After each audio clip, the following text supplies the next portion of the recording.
So it looks like it would go well, you think. He likes to jump on top of the cage. They sniff each other's noses all the time and, you know, that kind of thing. But when they had complete access to each other, all he did was chase her in circles and try to mount her. Now, this is common behavior. It's not necessarily a sexual behavior. It's a dominance behavior. But chasing her around in circles right now and trying to mount her, I should have thought that part through because she is still recovering from surgery and she doesn't need to be trying to run away from him while she's still healing. So we're going to give it a little bit longer. We're leaving her cage. I wish she was in a bigger space, but we're leaving her cage in the X pen where they can sniff each other, get used to each other's smells and that kind of thing. And then when she's a little more healed, we'll try the bonding process again. So we will keep at it. It'll take a little patience, and I just want to make sure after seeing that display earlier that she's a little bit more healed before she has to try running for the hills. So yeah. And of course Brindley is in her kennel because she keeps trying to, like, push at the X pen. She pushes at the X pen and startles her and just, you know, we don't need that. We don't need that. No, we don't.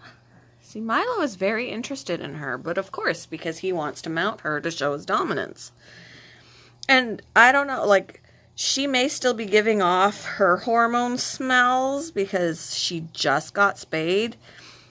But he's been neutered a lot longer, so I don't know. He's not doing it for sexual reasons.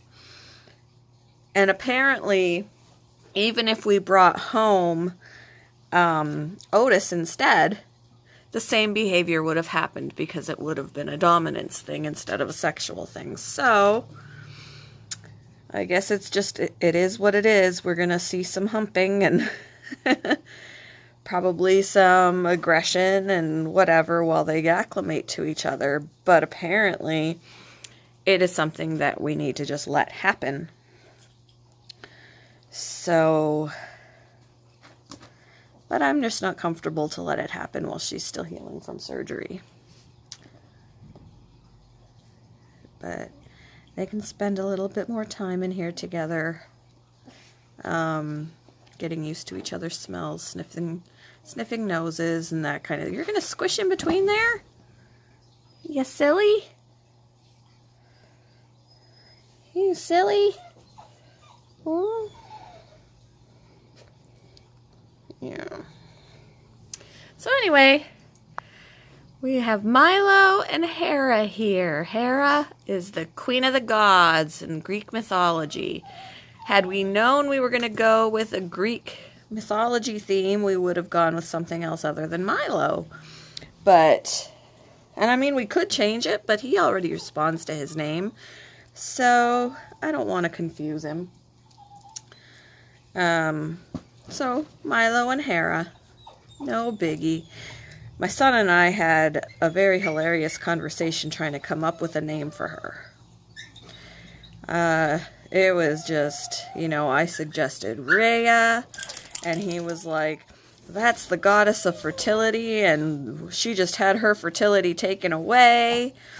He likes Eris, and that's the god of,